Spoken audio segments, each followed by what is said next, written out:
Hello, my name is Marco Bergali, and I am boned right now.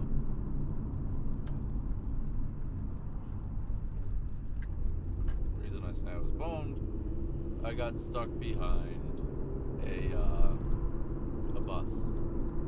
But now I'm fine. God damn, it's cold. Yeah, so welcome to the car vlog. Yeah, I didn't really, today I was a little ill prepared. I wanted to, actually, no, I shouldn't say that. Because I was thinking of topics to talk about and like, interesting things. Something a little bit more than just actual, like,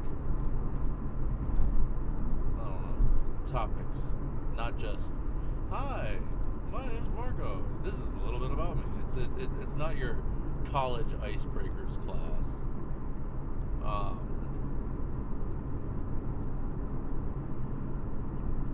Scoot you down here just a touch. So yeah, welcome. I don't know. I got a lot of good feedback from friends and family and the folk alike, and I was told that I should elaborate more on topics instead of bouncing around so much, and I agree. I look back on the video, and there were only a couple times where I really like laid something out, and so. And it was good feedback too, and so I really kind of, my goal is to learn to elaborate more, to take my topics and make them well thought out, to string together stories so the segues aren't too harsh, but they're nice and smooth, like butter. So yeah, I don't even know the date today. That's not a good sign. Last I remember, I think, I'm not even gonna try. Nope. I'm leaving that one well enough alone. Ignorance is bliss, right?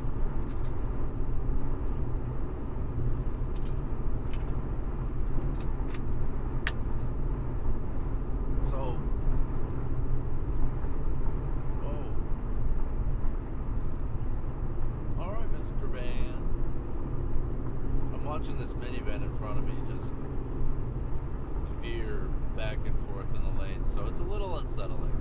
Granted, that might be a bit of an over-exaggeration. Nope. I would judge them very harshly right now if they were texting, but I'm talking to a GoPro right now, so I'm not really in a position to judge anybody else's ridiculous behavior. So, friend, I hope you drive more safer than what you are currently doing right now. And because it's a minivan, I'm going to assume they have kids.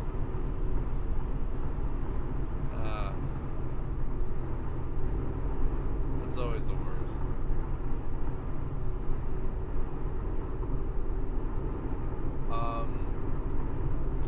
So yeah, I don't even think I was on a topic before I veered off into this, talking about this van that is veering off of the road ever so slightly. Damn. It's genuinely bothering me right now. I apologize. Oh. Okay.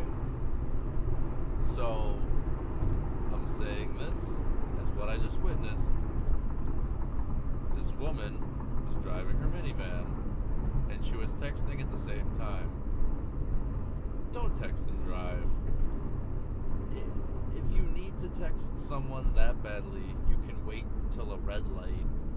You can over to the side of the road if it is that urgent, or pull off into a parking lot, make the call, whatever. It can wait. Granted, there are some things that can't wait, like, hey, I'm having a child, I need you to drive me to the hospital. Okay, but you're probably not going to get that text. It's going to be more of an urgent phone call that you can put on speakerphone. It's just, I'm okay. I'm going to like to see that one, because this person legitimately almost caused a car accident. What is going on today? This person is hasty. Now back to my texting and driving topic. If you were going to get a serious text, like that's just weird, strange. But I'm gonna get a lot of hate for this.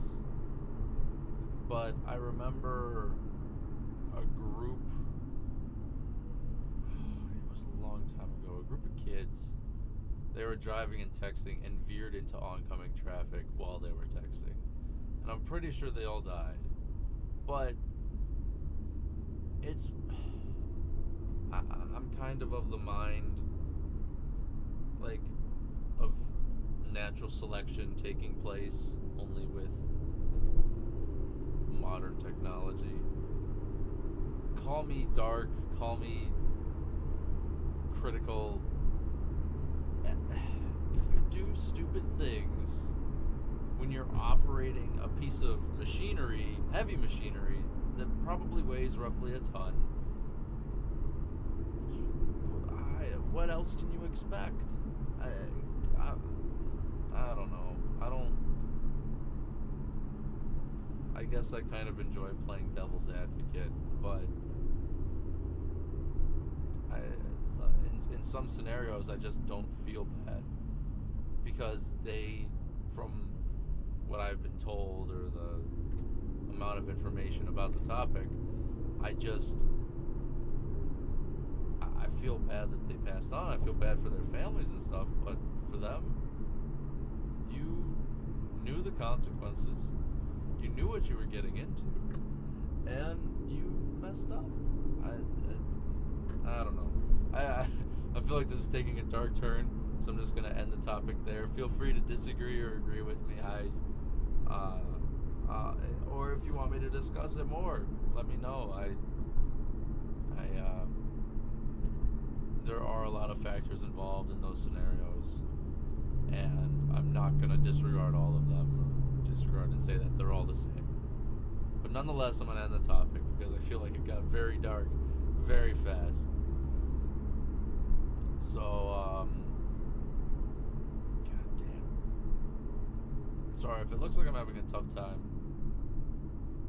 Like, I just look tired. It's because I am. I'm not a morning person. Like, I've been trying to change that in the last couple months, but I am just not even remotely supposed to be a morning person. I try.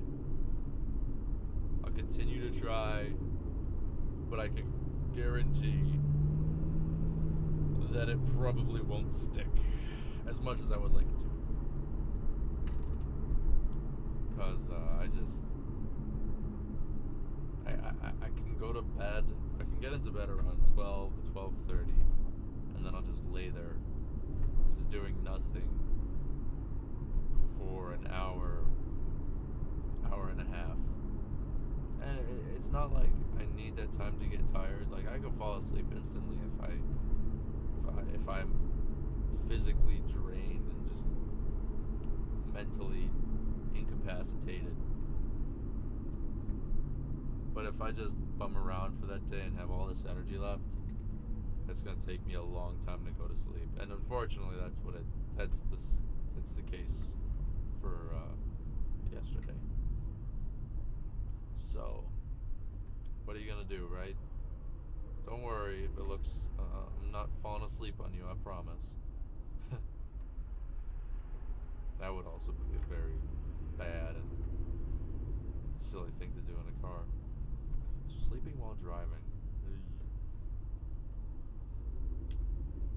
Trying to think of what happened over this weekend. Not much. I know RIT hockey got. I don't really know what the word is for it. They got beat badly, 6-2 against Boston College.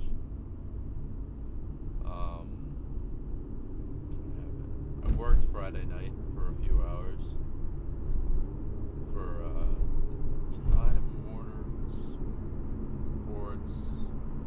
Time Warner Cable Sports Network channel.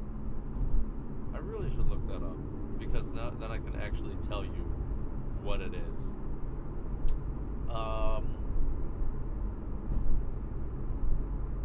What did I do? I did audio. I was the audio mixer for Friday night. So all that audio coming through your TV if you watch the game was through me. I basically just, I turned up their mics. I made sure when they screamed and yelled into the mics that it wasn't completely peaking or just overloading. So, excuse me. So yeah, that was me. It was fun. Learned that we had to do a new bit. This guy just does not. This guy is in his own little world. And we're all just living in it.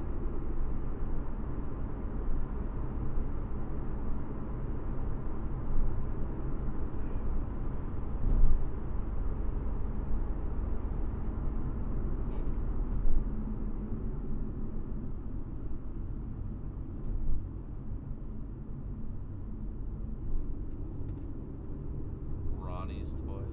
Huh. It's a good name for a license plate. Oh, that's cool. I don't know if you saw the lime green Mustang in the shot, but the Mustang logo on the front fender on the grate was lime green. That was cool.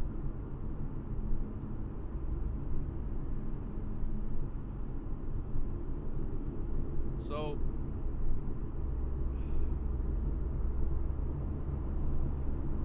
when I drive, at least in the mornings, at least when I don't have to rush to where I'm trying to go. Well, I don't try to rush in the mornings because something my dad kind of taught me was that you're rushing to go do your job that you're probably not happy with, or you're rushing to go somewhere that can wait. Like you're risking your life trying to get there a little bit sooner when it's just nothing is worth your life in that sense. And so I don't know, I try to sometimes I take that to heart a little too literally.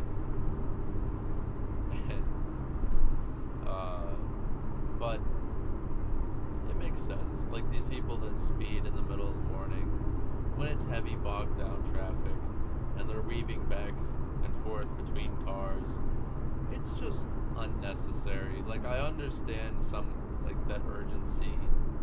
I've been there before. I make it sound like it was a drug addiction. Like, oh God, I needed to be on time.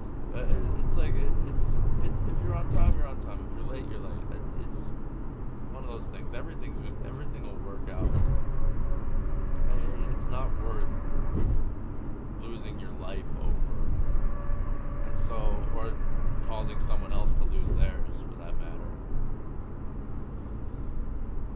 And so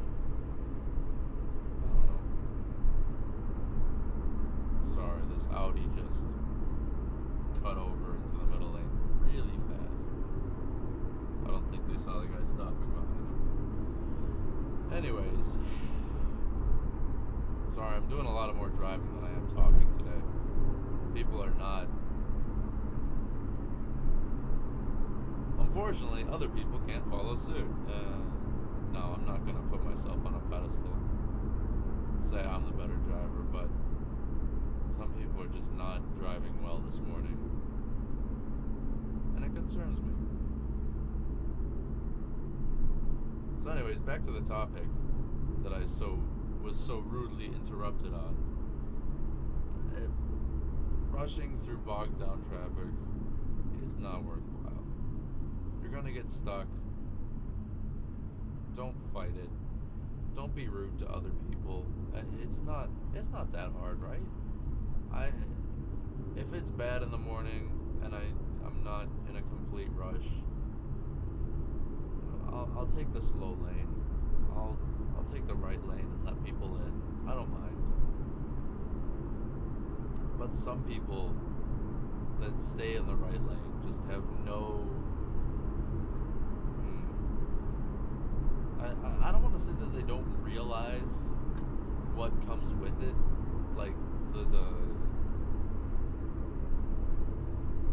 standards that you adhere to. I don't know, make it sound like a position, but like there are rules to the road. Like middle lane is probably the most neutral. You just go with the flow of traffic. You're not exactly going past anyone else other than the people in the right lane. Right lane, or yeah, I'll go from. I'll do the left lane next because I don't know. Left lane, you're passing everybody. If you're not passing anyone, you're in the middle lane. I think that's a given, but some people don't understand that. And I'm not trying to do a driving PSA right now. I guess I'm trying to elaborate on a thought. Right lane, you let people in. Like, if you're toe to toe with someone and they're merging and they're getting off an on ramp and merging into the right lane, let them in.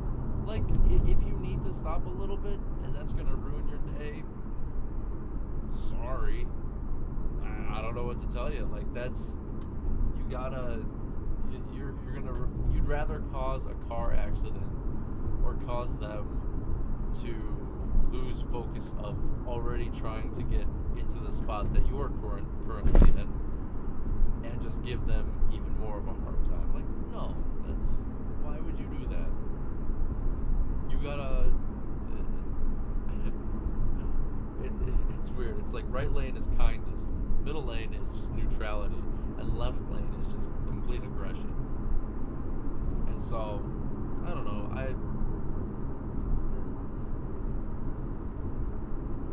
it's all just a big just mash.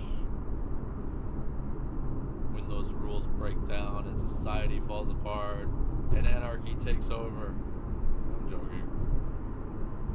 But I don't know, that's my 2 cents on driving and the insanity that is. So now we're coming back up on remember those, I don't know if you remember those train tracks that I went over. For any of you college students, the train tracks were closed last Friday. And I saw them putting in like new rails, hopefully laying down new cement. It looked like a weekend long project. So if anybody needed to get to RIT over the weekend, they were screwed. So I guess it's the moment of truth in just a little bit. Stay tuned for next time. Leave you on the cliffhanger. Open up to the next video and it's just bright lights and hallelujah singing, and as I'm going it's just like boom instead of a. So we'll see. But yeah.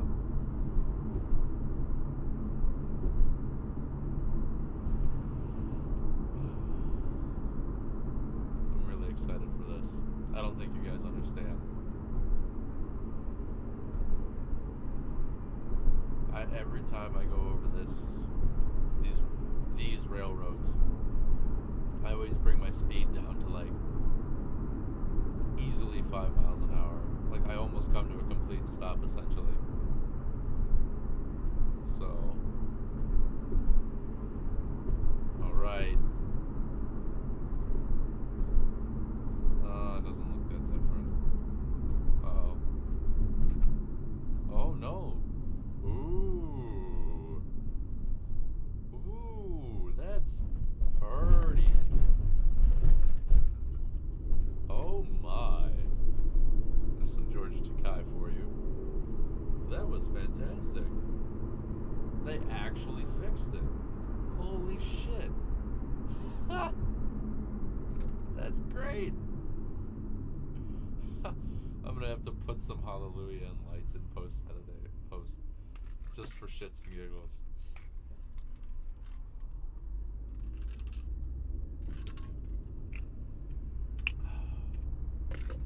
Wow. I've been going over those train tracks for a long time. My dad also works in IT. And so I just remember them being absolute garbage for the longest time. For years. For at least 3 to 4 years. Those train tracks were just absolute crap. And so to see them like that, I'm speechless. It's like witnessing a thing of beauty, something so right in the world, in a world that's so wrong. Sounds like I'm setting up for a movie title. Speaking of movie titles, yesterday in the morning, it was around 12ish, I want to say. I don't remember the time exactly. There was so my granddad lives with us at home, and there was this documentary about Richard D. Zanuck and a little bit about his father, Daryl Zanuck, I believe. And it was really interesting. And it was talking about all these movies like Jaws and Cocoon, all these movies with all these different actors and directors, and how he gave Steven Spielberg his first real shot. It was a really interesting documentary. Like,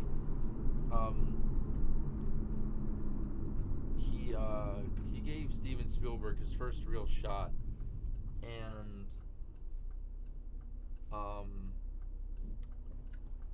on Sugarland Express, the script that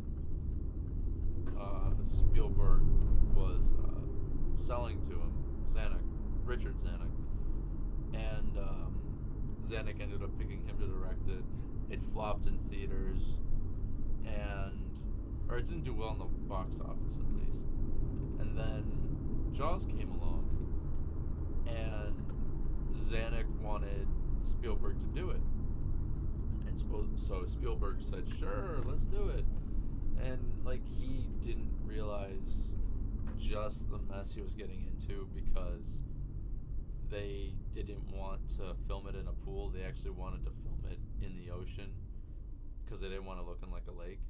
And so, like, Steven Spielberg wouldn't be Steven Spielberg if Jaws didn't do well, simply because he either needed a hit, or his career as a director was just going to be these series of bad movies. It was just a really interesting thing to watch, and just, I don't know, it's really fascinating. And so, on that note, I'm gonna end this just as I get a good topic to talk about other than just ranting about bad car drivers. So maybe I'll pick it up on the way to school next morning.